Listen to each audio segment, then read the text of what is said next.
We do live in a world where information is really cut up, but we also live in a world where you can have access to more information than you ever could.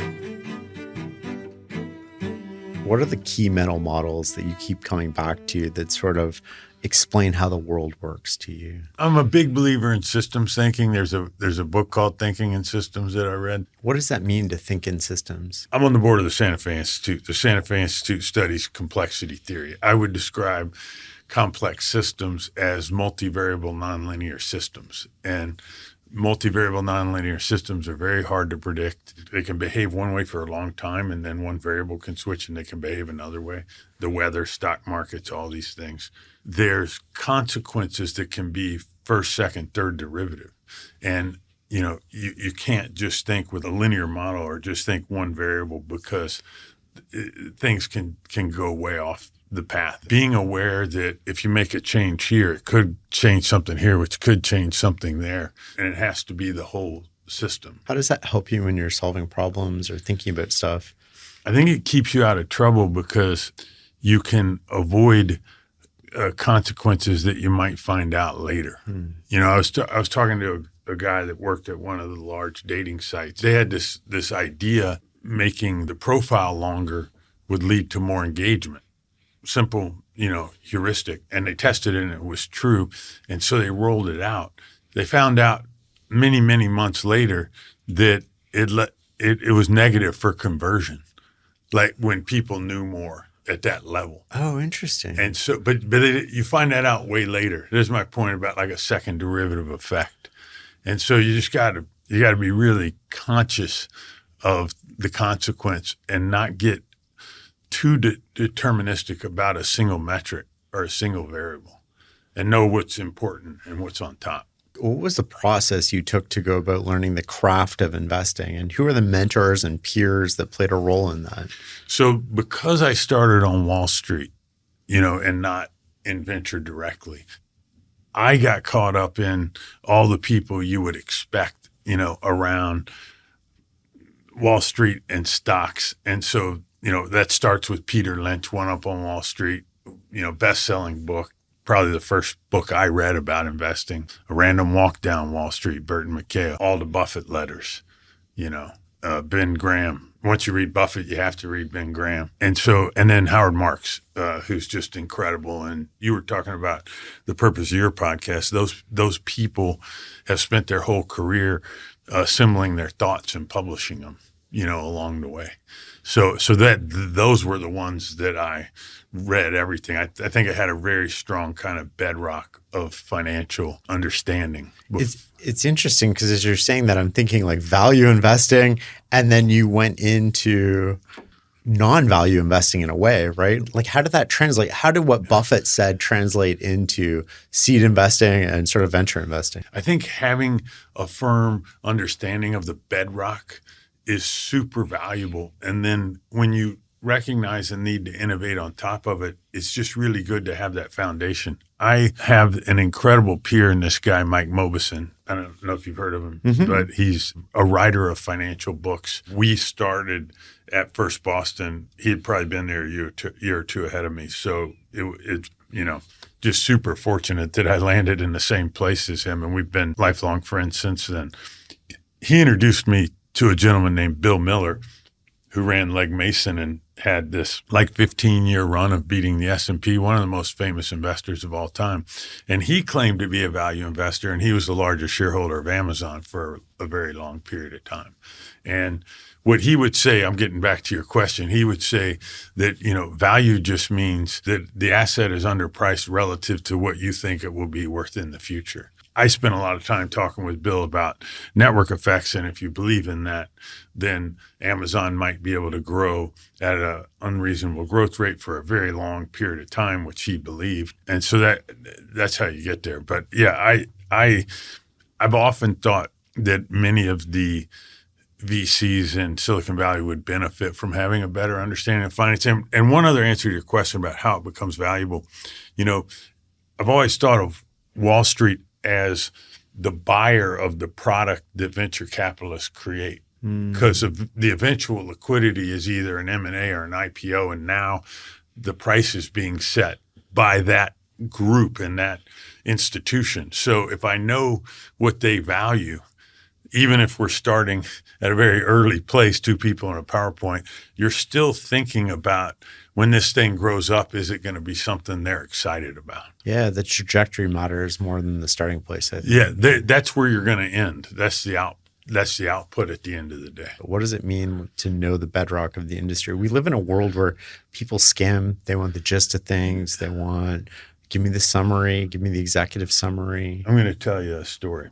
So my partner at Benchmark, Alex Balkansky, would go to this charity auction that I think Andre Agassi would run in Vegas. And one year he bought a dinner with John Lasseter, the creative genius behind Pixar. Mm-hmm. And we go to John's house and he serves us in his movie studio. He serves us in his viewing room a 10-course meal.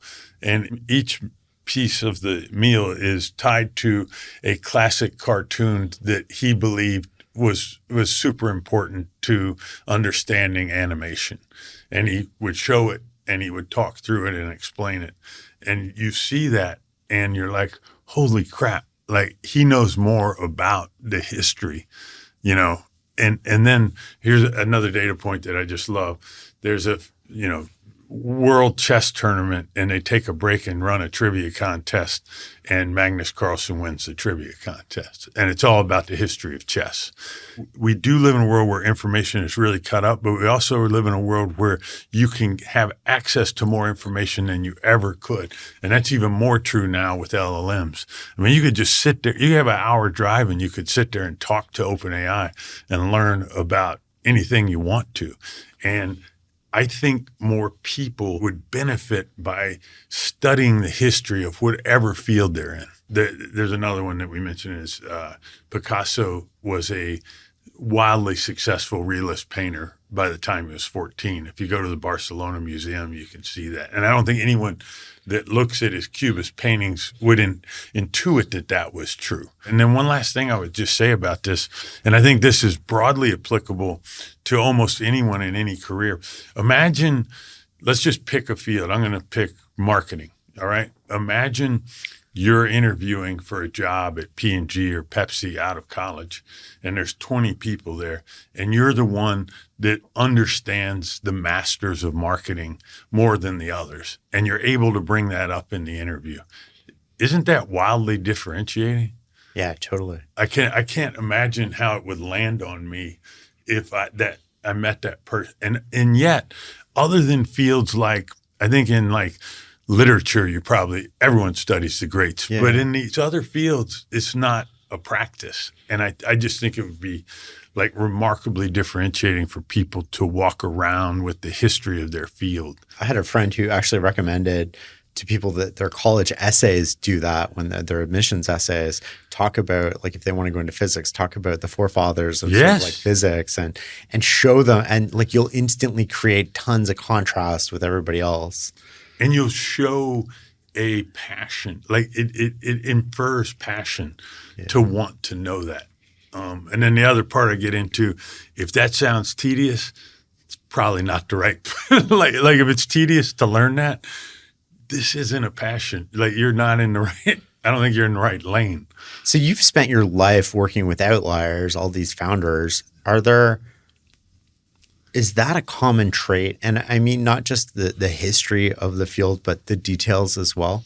I don't know if the history is a common trait. I would say that a more common trait that's related in the entrepreneurial world is obsessive learning, like constant learning, because the disruptions that allow for the technology waves that allow for companies to be disruptive and take market share from an incumbent are all tied to something dynamic that's happening on the edge.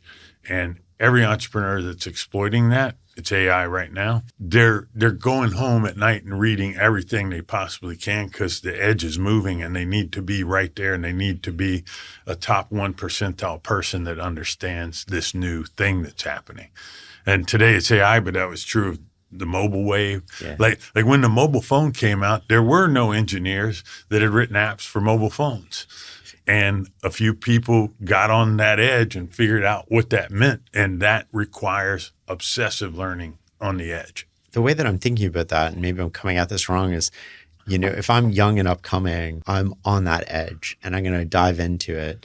But if I'm an incumbent, it's much harder to dive into that because it might mean it's the innovator's dilemma in a way, but it might mean giving up a previous decision I've made or saying that I've been wrong and going backwards.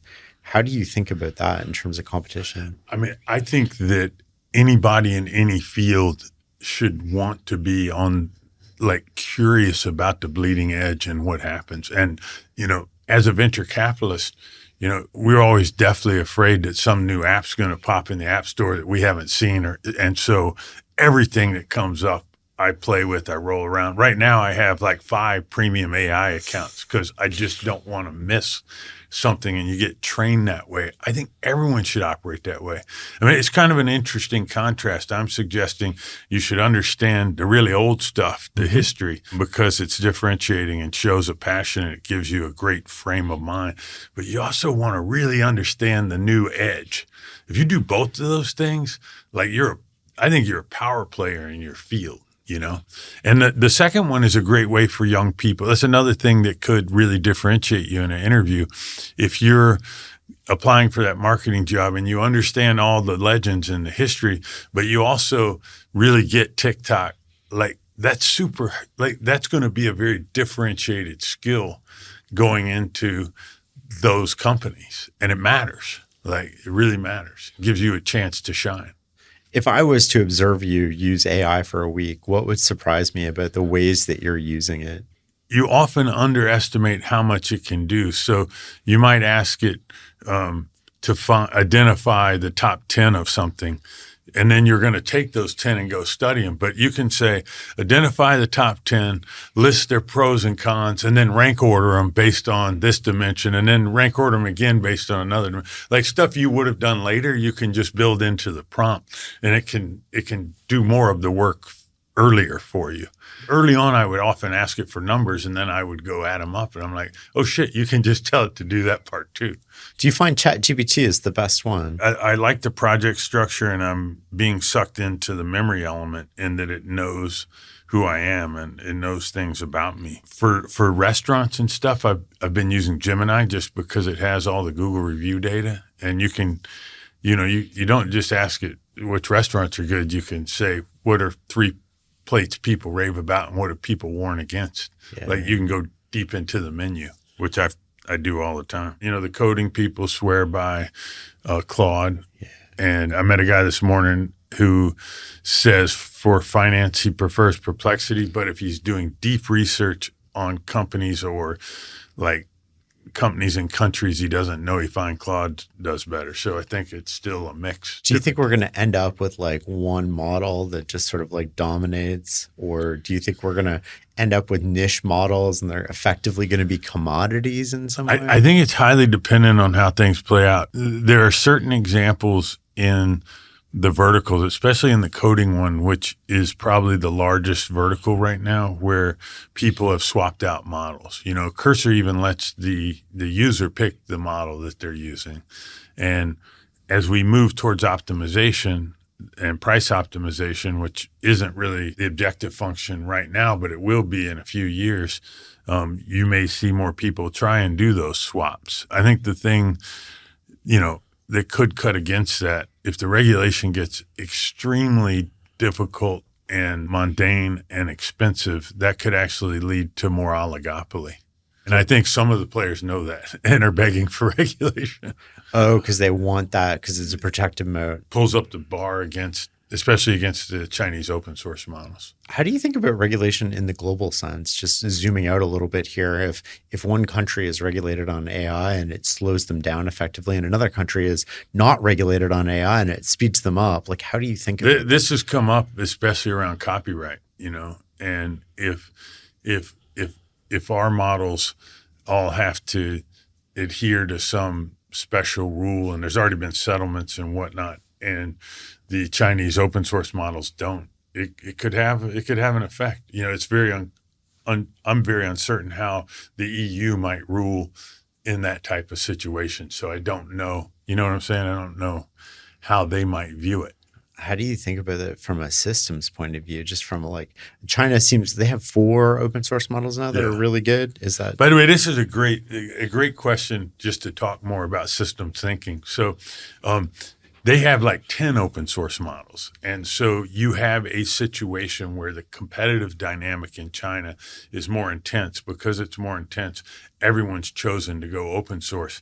And that creates a system that, in my mind, is capable of innovating far faster than the competitive system we have here. All the models learn from one another. You can actually have a model train another model or test another model. I'll use a simple metaphor, but imagine you have 2 societies, and both agricultural societies, and one of them, when all the farmers come to market, they just sell each other goods and then they go back. In the other society, when the farmers come to market, they're forced to share best practices with all the other farmers. Which one of those is gonna evolve faster?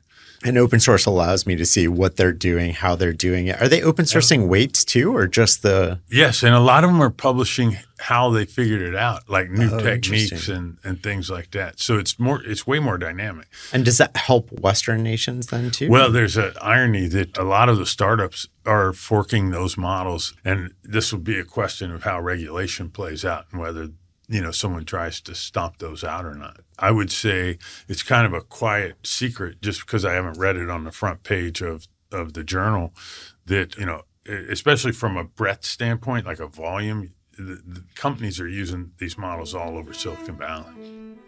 The sponsor of this show is CoinShares. While most of the industry was still arguing about whether digital assets were legitimate, CoinShares was quietly building the infrastructure to invest in them properly. They now manage over $6 billion in assets and have stayed profitable through every market cycle, fully regulated with the kind of transparency and governance that serious investors actually expect.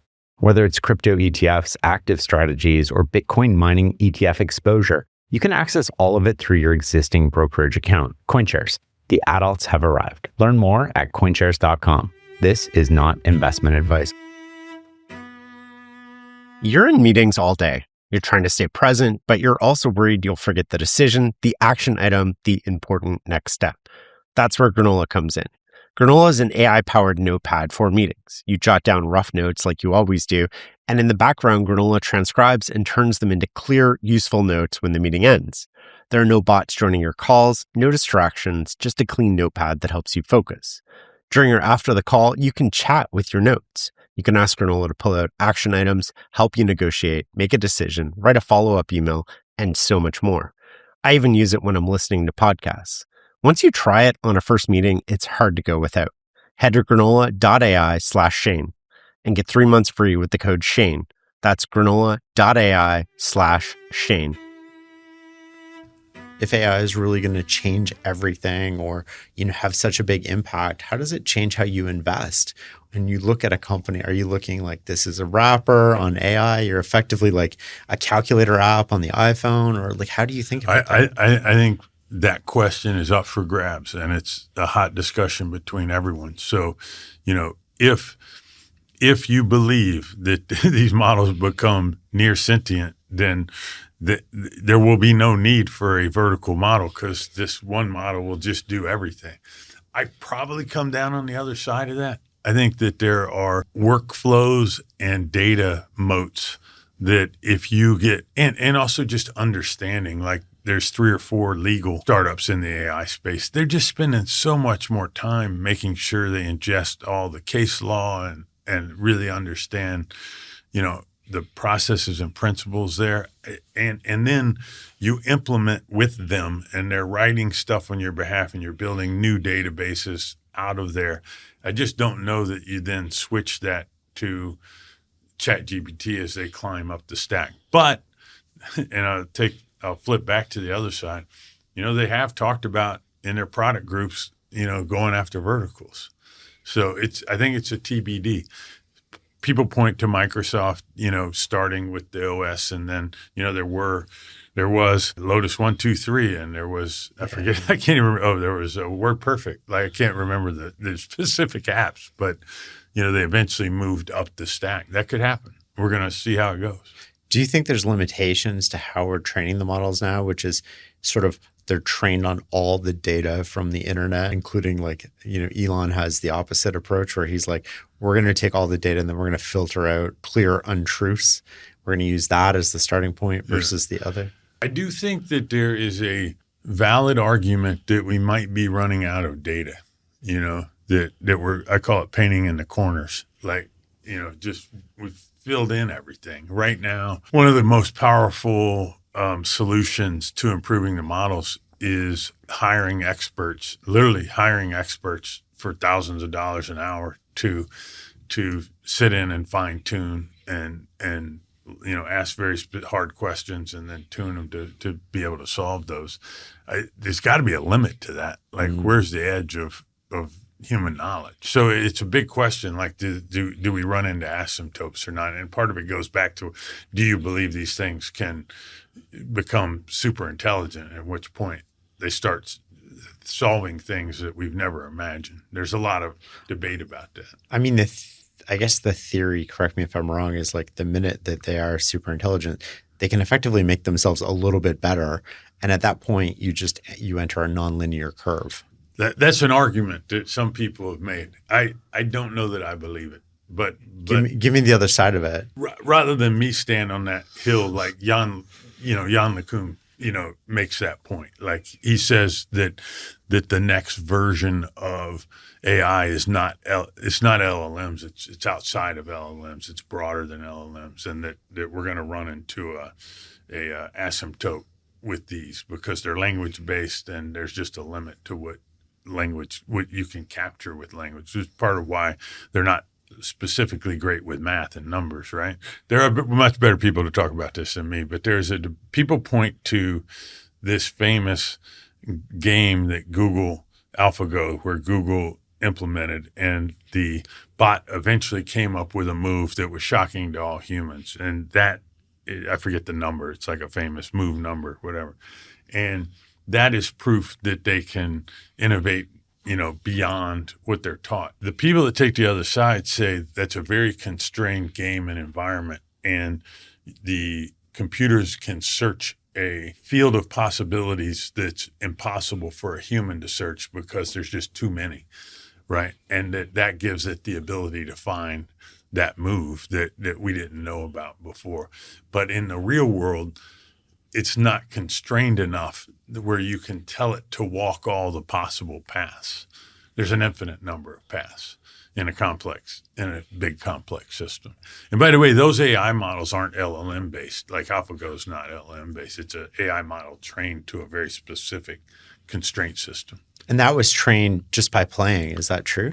Yeah, exactly. But and even FSD is, at Tesla is a constrained environment. Like, there's the inputs are the brake and the steering wheel and the gas pedal, or those are the outputs. Actually, the inputs are all the visual data. It's scary good. I was telling someone the other day, I was like, I would be comfortable sitting in the back seat at this point with full self-driving. Like, I don't feel a need to drive anymore. Yeah.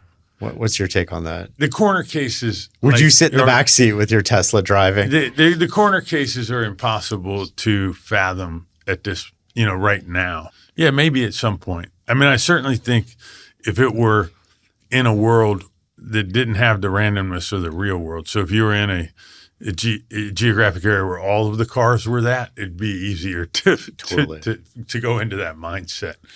Is that we got humans that think it's fun to test. People are jumping in front of these cars. Yeah. Like, that's not good. I was talking to Rory Sutherland. He's like, you can just have fun with this. They're going to stop. They're going to stop. And so, like, you don't even have to look both ways now. What are the consequences of that? Yeah, that's not good. What opinions do you have today that are sort of non-consensus that you think are correct? Having spent a ton of time in China over the past 20 years, it's hard for me to adopt this mindset of vilification that's heavy amongst many in Washington and now many in Silicon Valley. The U.S. is like 3, 4, 5% of the global population. Yeah. American exceptionalism. When people utter that word, I always wonder, like, imagine the other 95% of the planet thinks when they hear someone say that, That's probably a non-consensus viewpoint. Do you think we're overfunding this build out? How do you think about that? I saw that smile on your face. I mean, it's such a hard question to know. If you told me 5 years ago that that these Mag 7 would become worth $3 trillion and then turn around and take their free cash flow from 50 to 100 billion a year down near zero because they were going to spend it all on CapEx, I'd have been like, no way. Like, I wouldn't have believed it. So from a certain standpoint, I'm shocked that the money's this big. I will tell you that the venture capital community, we talked earlier about increasing returns and that concept, and other people call it power laws. Like, when startups have become important in an ecosystem and then they've been able to prove that they can grow, and that growth might be a function of their size already or their footprint or their users. And that would include everyone from Google to Amazon to Meta, that they end up being worth way more than anyone thought. And I think the investor community writ large has slowly become aware of and believes it strongly in increasing returns and power laws. And so over time, if they all believe that, they're going to be more willing to invest on the come and take risks, right? That makes sense. That follows.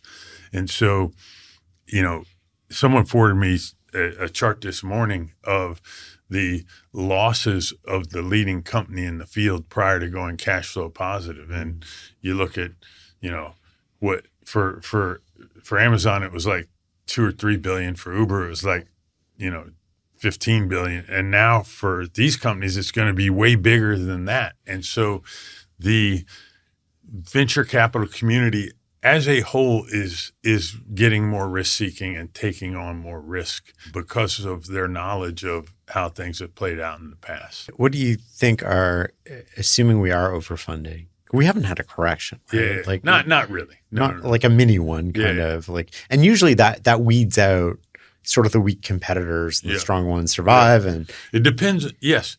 But it can be, if you look at what happened with the .com crash, there was a 3 or 4 year lull before the Amazons of the world started climbing out again. It was like a nuclear winter. Like right now, there's so much optimism and belief in AI. Do you get to the place where there's very little? I don't know. Some of these quote circular deals that people are talking about enhance the probability that we'll have a correction, but also extend the time before we have one. Wait, how so? Yesterday at the Deal Book Conference, Dario was asked about circular deals, and he goes, well, maybe people just don't understand. Let me explain how this works. Imagine you're a cloud service. I'm echoing what he said. Imagine you're a cloud service provider, and you notice that this company, Anthropic, wants to develop this model. It's going to cost maybe $5 billion, but they don't have that money. So you give them that money so that they can spend it. And I'm like, well, if you didn't give it to them, they wouldn't spend it. And so like the growth of everything is enhanced by the fact that you're giving money to companies to spend back on your service that they wouldn't have otherwise.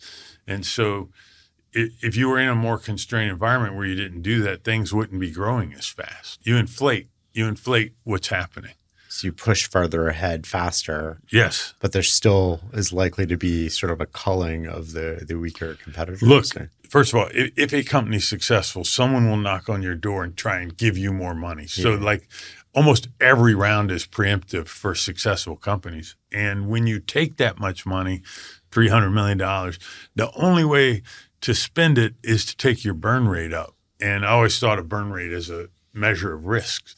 10 years ago, like it was super risky to burn $1 million a month. Today these companies are burning $5 billion a year. You're burning $100 million a month or more. Like it's really hard, and this may go back to financial bedrock and whatnot. It's really hard to know what your unit economics are when you're being that aggressive financially. Do you think things will change? Like, I wonder about the role of retail investors in this. Like, if you tokenize some of these assets, like they might be competing with VCs in some way to fund some of these startups. How do you think about all of that playing out? Well, first of all, there is zero lack of fund availability right now. So That's not the bottleneck. yeah, there's But no the pricing would change, right? There's Because no constraint. if you have more supply. This is kind of played out in the public markets. I mean, I think you look at obviously like stocks like GameStop, but I think most people believe Palantir is a stock that retail investors really love and take it to a valuation that it's very hard for institutional investors to get their head around. So some of that has played out. Yeah, there's a risk with tokenization, especially if it happens on assets that don't have regulation around financial disclosure, that you get a ton of speculation and even worse, manipulation. Do you think that that would affect private companies? If there was, like, if somebody figured out a way legally to tokenize Stripe, for example, and the price of the Stripe share that's tokenized effectively fluctuates wildly. Yeah. Do you think that has an impact on Stripe or its employees? Well, it would. One of the reasons they're staying private is so you don't have that dynamic. Because they have more control over sort of like the market cap pricing? When they do liquidity events for their employees, they sit down with a handful of investors they trust and they negotiate a price. And so it's done on a one-off basis. And I think we're going back to the financial bedrock. The underlying asset probably does move around a lot. It's just it never gets recorded, so you don't see it. Right. And that's I think from the operator standpoint, that's a benefit. Like if you've heard any public company CEO, if their stock moves around a lot, it creates a lot of chaos for the employees who are owners who are wondering what it means. This has already started to play out, right? Robinhood announced they were going to do what you just said, and the companies, threw a strong argument that would be illegal, like you don't have a right to do that. So we'll see how that plays out. Yeah, it's fascinating how all that plays out. Or you tokenize real estate and what effect that would have on. Look, I think that, and I've been outspoken on this, particularly around the IPO process. I think it is insanely unfair to the companies the way they're forced to go through this process where the bankers pick the price and pick the shareholders. There's just no need to do that. If you took a freshman computer science student and a freshman finance student and said, imagine how a company should go public, they would match supply and demand anonymously like you would in any auction, and exactly the way a ICO works with tokenization. Yeah. No one would invent this thing where you cherry pick your best customers and give them this sweetheart price. No one would do that. So I do think that Wall Street, because they just can't get out of they can't let go of this greedy power grab they have around the IPO. We pushed direct listings for a while, which uses this auction mechanism, and they could have embraced that, but they didn't. They've gone back to this kind of controlled oligopoly. I think that is an area where tokenization, like just merely getting to the first base of how the share should be allocated, could be very disruptive. Stablecoins could be very disruptive too, to credit cards. Well, go deeper on that. Most of the rest of the developed world, the governments established an ability to do instant transfer from bank account to bank account and from bank account to a partner or retailer or whatever. UK Faster Payments did this 20 years ago. Recently, Argentina did it with PIX in the past 6 years, and it quickly became 60-70% of transactions. And precisely because of regulatory capture, the banks have kept our government from doing that. The government wanted to. They have something called FedNow, but there's massive pushback in the finance committee in Washington, so it never happens. And as a result, we have credit cards that charge 2.5%, and a whole ecosystem of companies that live underneath that umbrella. If you have a Coinbase account, you can put your money in a USDC stablecoin and earn 4%. And within seconds, immediately transfer money to someone else for pennies. What is a stablecoin? Like, I'm totally naive here. It's a cryptocurrency that, if the company's following the regulation, I believe that USDC is in fact doing that, where they have created a dollar for dollar holding in treasuries, U.S. treasuries, for each stable coin that's represented. So that's kind of like the gold standard back to the dollar almost. Yes, but because it's on the crypto rails, which are now quite proven and quite fast and global and immediate, it gives you the ability for me to give you, or for a company to give a company or anyone, a dollar, immediately. Who holds the dollars in this case? Like, if a bank transfers a dollar to another bank, I just, in my head, I'm like, it's an electronic transfer, but in reality, it's probably like there's a dollar actually transferring at some point. Well, no one's taking a physical cash dollar, right? Like that's all. It's all digital anyway, right? In America, if I want to send you $50 digitally, I've got to go through ACH, which is 3-day settlement, which is part of this regulatory capture bullshit. In Argentina now, it's immediate because of PIX. But so we don't actually need the 3 days. We do, like, the regulatory makes that happen. No, I can wire to you same day, but it costs me $25 and I have to fill out a page of forms, and I might have to do a verbal commit with my bank. So the way around that is stablecoins, because you're really just working around the regulation. Same, yes. Oh, and credit cards, which cost 2.5%, but there's no reason that it should. And once again, these other countries, which include UK, Australia, India, China, Argentina, they've all done this, but we never did it, and probably won't. At this point, I think stablecoins will get there faster than the government will be able to do it. Video is the most effective way to communicate, but it's always been too slow and expensive to produce. HeyGen eliminates that. You go from idea to professional video in minutes. No camera, no crew.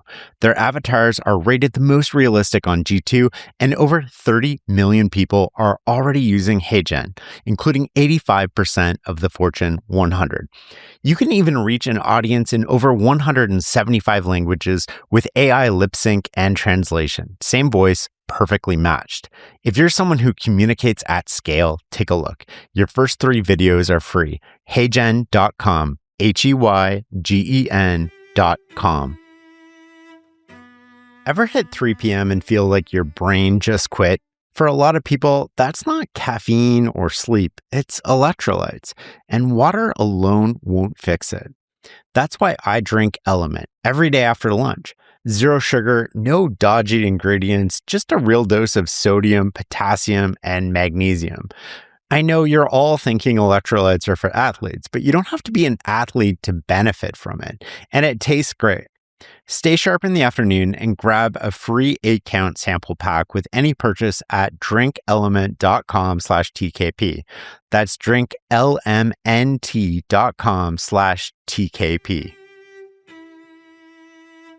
How do you think about the competitive mode of Visa and Mastercard? I think they will be heavily threatened by this. And historically, what they've done, and by the way, those two companies have 2 of the highest operating margins in the history of business. They have like 60% operating margins, and they're duopolies, and they were created by the banks. And the banks have a stake in it. So it's like the whole industry is kind of stuck in this world where they make a lot of money because it is this way. But there's zero reason why it should cost 2 or 3%, just zero.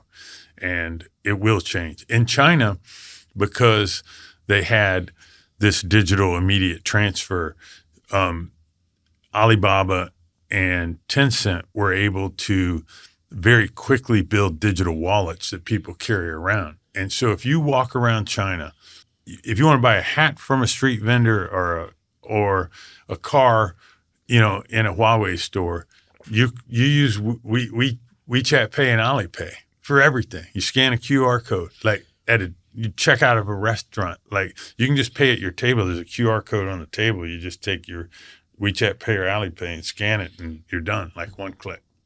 So they've innovated their entire payment system way further than we have because of this, the decision by the government to make money transfer easy. And that means like no 3-day settlement. Yes, sort of, exactly. Yeah.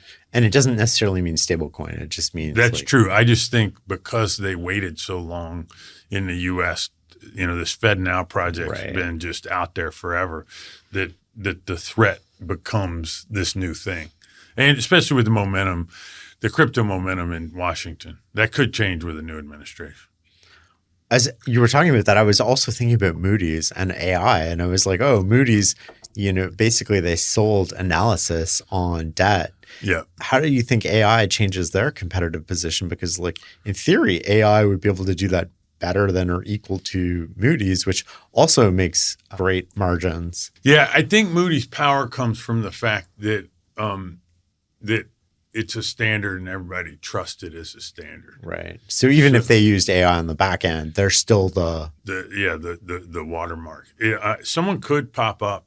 I mean, there's been a lot of talk about these companies like ISS that tell shareholders how to vote. That came up yesterday at the DealBook conference, and whether or not AI could solve that problem as well. It's possible. Yeah, I mean, I think everything's up for grabs. What do you think about independent sort of like services like that proffer advice on how to vote your shares? Oh, I think in the U.S. it's gotten to a really bad place because of the rise of the index funds.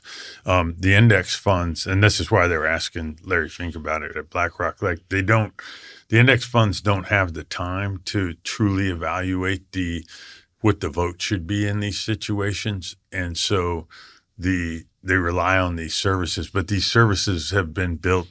They play this game that's not particularly settling, but they score you, but they score you with a black box. They don't tell you how they score you. Right. And guess how you can learn more? You hire them. Yes. So they get paid on both sides, and it's more of a heist, I think, than anything else. And I've spent some time talking to them. I don't know that they got focused on issues that weren't shareholders' interest. Like what should they really care about is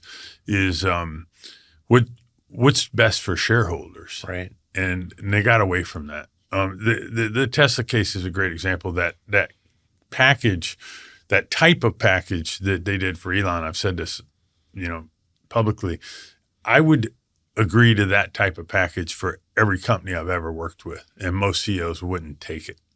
It basically says you don't make money unless the stock goes way up, and if your stock goes way up, you make an obscene amount of money. And I would do that deal over and over and over and over again. None of these ISS like evaluators agree with that. Like in fact, they take the opposite. They say, "Oh no, that's a negative. We should vote against it." Is it just because they're looking at the headline number and they're like, that's egregious, not Yeah, looking and at what's required to make that happen? Yeah, and they started from a place of corporate governance where they were looking out for fraud.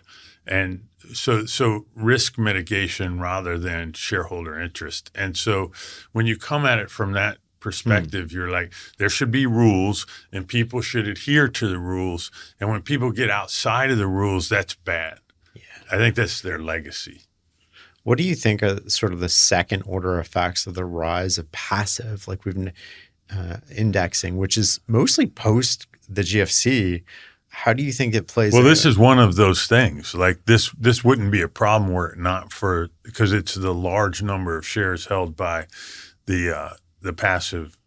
One thing that would be really great is if they just wouldn't vote, because then the people that are active shareholders would have more of a say in what happens with these companies. But they own such a large percentage.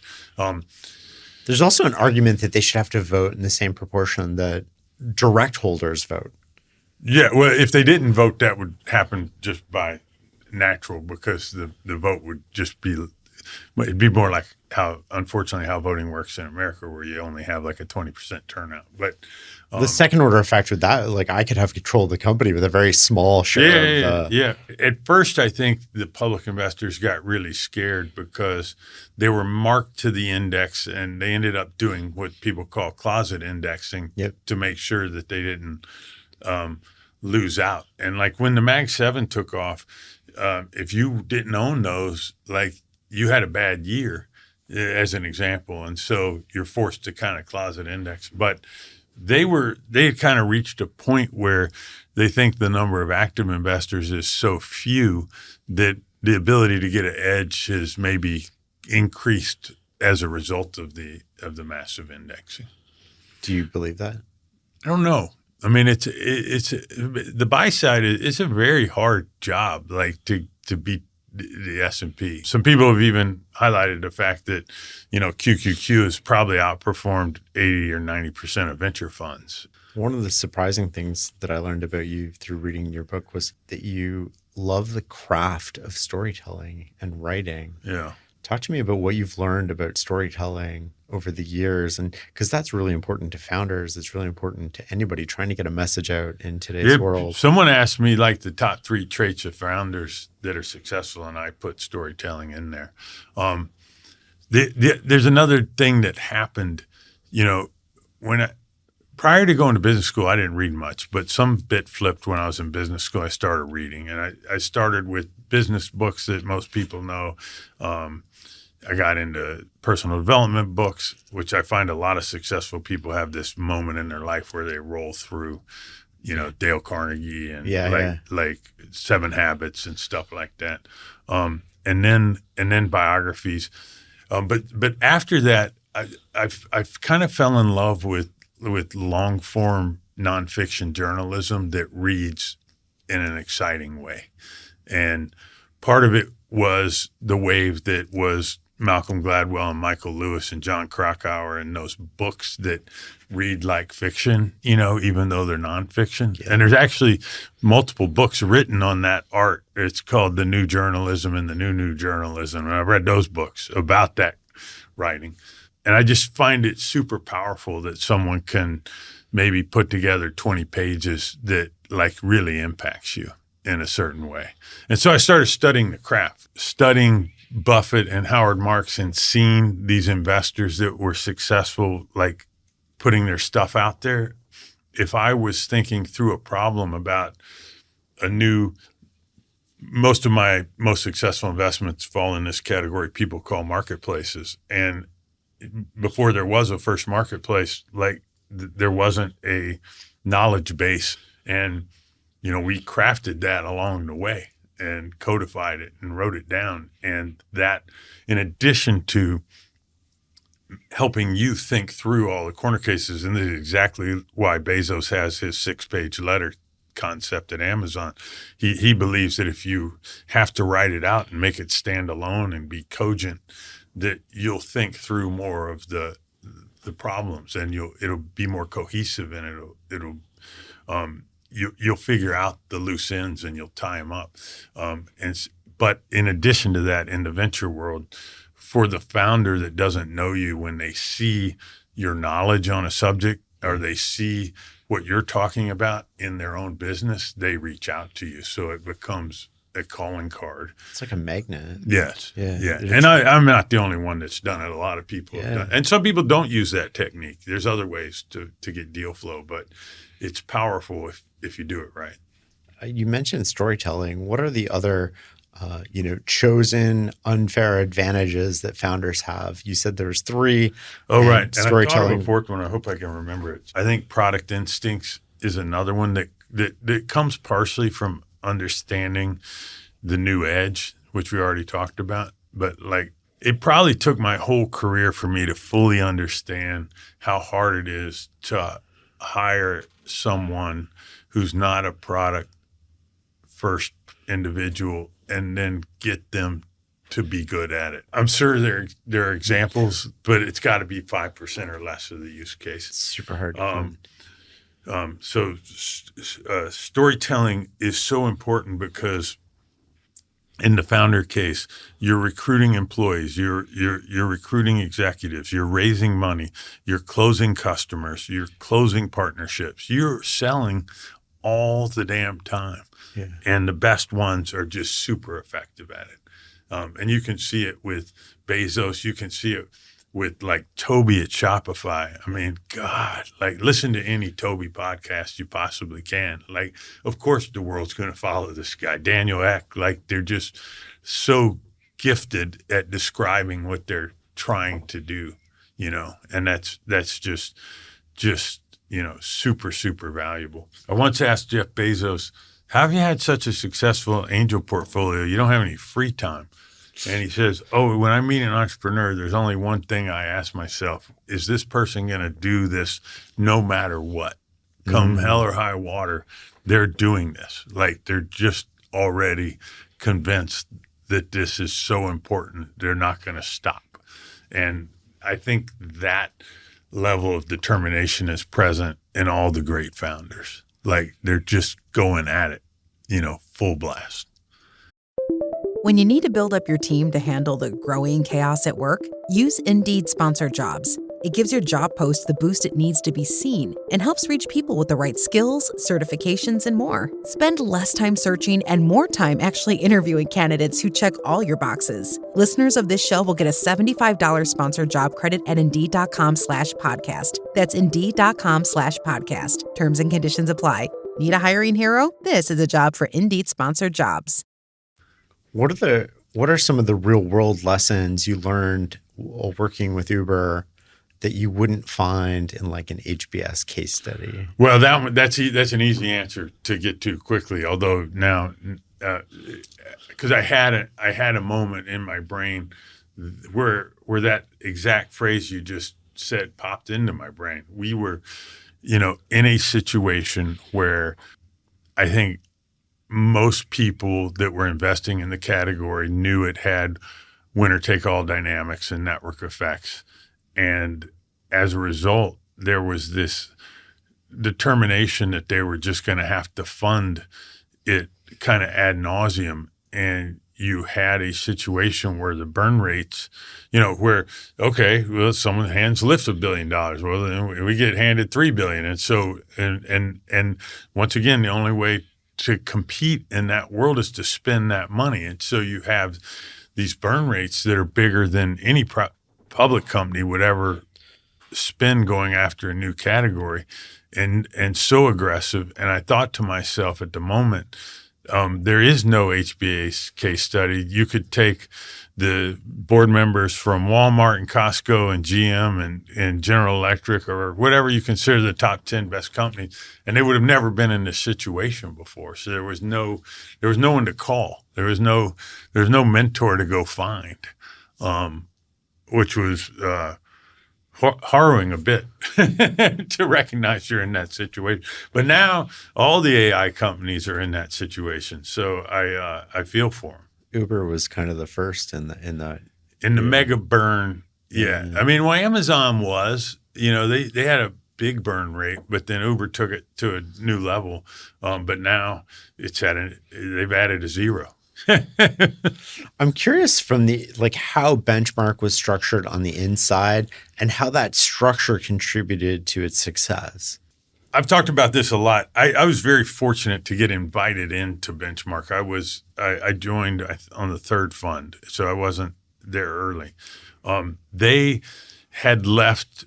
The founders of Benchmark had been at hierarchical firms where they felt like the senior patriarchs were maybe taking too much of the money and too much of the credit and not doing the work that was imperative for the firm's success. Most partnerships, you think law partnerships or accounting firm partnerships work in a way where the senior people have more power and take more of the economics, and the junior people have to work their way up over a long period of time. The founders decided at Benchmark that they were just going to make it an equal partnership. And there's no lead partner, there's no king, there's no president, there's just 5 equal partners. So what are the second and third order consequences? There's a bunch of them, and I think most of them are positive. The first thing is it makes it very easy to recruit exceptional talent from other firms because they're not in that situation, and you immediately. And I was at a firm that was hierarchical, and even if you went back and said, well, I'm going to leave to go to this equal partnership, and they said, oh, well, we'll make you equal. Well, you did it because I was leaving, not because it works that way. Right. That's one. The second one is it really encourages development of the new people that come in, because I'm going to take an equal part of their success when they start delivering. And so I want them to be super successful, and I'm going to spend time. And on my way in, I felt that. Like, I just felt like, and the type of support, if you're in a up or out firm, I bet it feels kind of lonely. I bet you're competing against that person over there. Are you going to share ideas with them? Maybe, maybe not. Like, and in this equal partnership, if one of my companies needs a new CFO and they know of one, they'll probably just give it to me right away. My company succeeding is no different than their company succeeding. Yeah. So you just create a different dynamic. And you don't spend any time annually on comp review and recutting the pie. It's always equal. It's always going to be equal. Like that amount of political overhead just goes away. There's one huge negative. So I don't want to just say it's all, it's almost impossible to have, because you don't have a CEO, it's hard to scale out and it's hard to have new initiatives. Like, because there's maybe we should, the website was always a funny one. Like, who's going to own the website? Well, are we going to hire, someone to do that? And well, who owns that responsibility? Yeah. And when Matt Kohler came in, he's like, oh man, I'll take it on. I know exactly what we need. And he created this super complicated website, and it had all the founders on it, and now they're connected to all the partners, and people started complaining because stuff wasn't right. And one day Matt came in and he said, you know what? I'm taking it all down and I'm putting up a splash page. Oh. And he did that like, 15 years ago.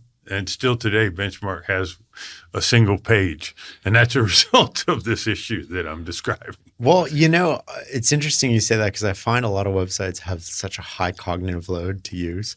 A splash page with 4 or 5 sentences, or Berkshire Hathaway's website. Yeah. I totally get it. There's not a lot of cognitive time. Like, if I heard this example from a guy a couple of weeks ago. He's like, if I'm going to buy a sweater, I don't want to know your mission statement. I don't want to, I just want to buy a sweater. There's a little bit of bespoke confidence in just having a splash page. Yeah. I would just add that there are plenty of highly successful venture firms that aren't structured that way. And so I'm not saying it's the only way to do it.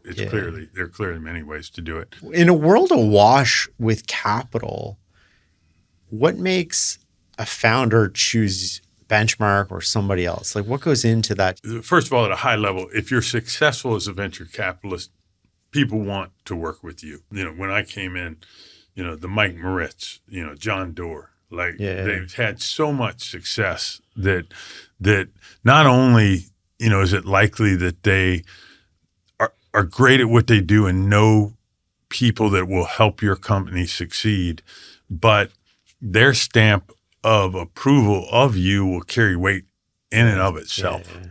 And so some people have said it's the only investing category where there are network effects, because once you have a reputation, you have an unfair advantage in deal flow. Underneath that, I would say founders are particularly motivated to be around people who understand what they're doing and are excited by it and excited about it. And one of the reasons young people can break into venture and be wildly successful is they're much more likely to be the age of the founder. They're much more likely to feel someone that understands what they're doing. With many of these technologies that are new, they're much more likely to understand them. And, I've used examples describing this in the past, but let's say you're really into esports or something. It would be very easy to know more than the successful generalist venture capitalist in that category. Yeah. Like, you could very quickly know more. And that could be true of YouTube video creations. Like, it'd be very easy for a young venture capitalist to know more about what it takes to be successful on YouTube than John Doerr or Mike Moritz or me or whoever. Like, because you could just go spend 100% of your time on that. So in that way, is it sort of like athletics where you age out in a way and you're competing against younger people who know or understand a niche better, or how? I think the whole industry bends towards youth for that reason, and because it's a hustle business. Like there's always a rock you haven't looked under, and age brings children and homes and other requirements you get tied to and responsibilities, and you're just not able to go spend 80 hours a week studying YouTube. Like you just can't. So I think it bends towards youth, which is great. Like it's a highly competitive industry. It's hard to get a job, but if you get one, there are reasons why you can break in. We always end with the same question, Bill, which is, what is success for you? I think it's changed over time. I would say when I look back on my venture capital career, I made a decision, a very specific decision to say, okay, I'm done. Yeah. And I don't think I would have done that if I felt there was work left to do. I think I reached a point where I felt there wasn't any work left to do. So in that case, that was my dream job. I was thrilled to do it. I loved every minute of it. I often said that I would, if we lived in a socialist society and everyone had to work for free, I would still take that job, or the same salary or whatever. Might not be eating, but you'd be working. But that's now done. And so as I look forward, I was very moved by this book Arthur Brooks wrote called Strength to Strength, where he talks about this next chapter in your life.